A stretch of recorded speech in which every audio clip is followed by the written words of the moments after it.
अगर मैं आपसे पूछूं, आपने अकाउंटिंग स्टैंडर्ड्स अकाउंट्स पढ़ा है, उस अकाउंट्स में आपने कहीं तो ये बात सुनी होगी कि फाइनेंशियल स्टेटमेंट्स के बारे में बताया कहां गया है? सर, हमें याद आ रहा है कि हमें सेक्शन 128 पढ़ाया गया था बुक्स ऑफ अकाउंट्स, उसमें हमें कुछ डेफिनेशंस की भी बात की गई थी। हाँ बेटा, बिल्कुल ठीक बोल रहे हैं आप। यहाँ पे सेक्शन 240 बात करता है फाइनेंशियल स्टेटमेंट्स की, जिसमें बताया जाता है कि बैलेंस शीट पार्ट है, profit and loss account part है, कैश फ्लो स्टेटमेंट पार्ट है, statement of changes in equity भी पार्ट है, यानी कि नोट्स टू अकाउंट्स, ये सारी चीजें पार्ट हैं। लेकिन मैंने अभी आपको आगे पढ़ाया सेक्शन 129 में, वहां डिवीजन 1 और 2 में उसने क्या बोला कि डिवीजन 1 के बीच में इंड एस एप्लीकेबल होगा। लेकिन सर, डिवीजन 1 में ये बात तो कहीं नहीं लिखी कि डिवीजन 1 में हम इस बात का तो जिक्र ही नहीं किया गया कि क्या क्या इंक्लूडेड होगा, ये तो हमें कहीं नहीं बताया गया। सत्य वचन फिर से, तो मैं आपको बताता हूं कि डिवीजन 1 में बताया क्या गया है। कहां लिखा गया है डिवीजन 1 में कि आपकी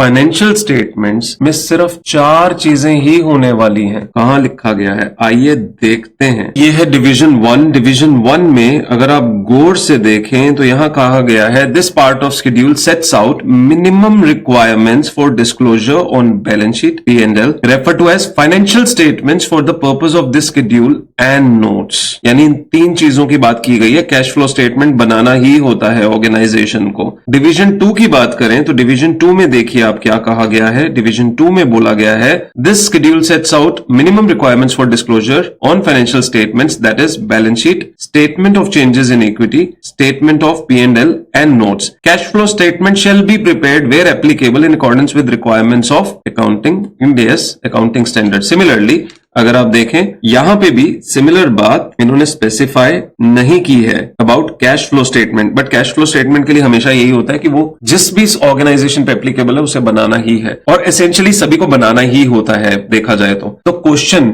डिवीजन 1 बात कर रहा है balance sheet P&L notes to accounts, और डिवीजन 2 बात कर रहा है बैलेंस शीट P&L सो की नोट्स टू अकाउंट्स, ठीक है, और cash flow statement being common always. तो यानी हम जब पढ़ रहे हैं बेटा क्या डिवीजन 1, तो डिवीजन 1 250 करोड़ से नीचे वाली जो ऑर्गेनाइजेशंस हैं उन पे क्या लगेगा, BPCN। और अगर हम बात कर रहे हैं डिवीजन 2 की, जो हमारे पे एप्लीकेबल नहीं है, हम फाइनल में जब जाके FR पढ़ेंगे फाइनेंशियल रिपोर्टिंग, तब ये हम पे एप्लीकेबल होगा, और तब हमें इंड एस के मुताबिक डिवीजन 2 पढ़ना होगा, जिसमें हम सोकी भी साथ में पढ़ेंगे।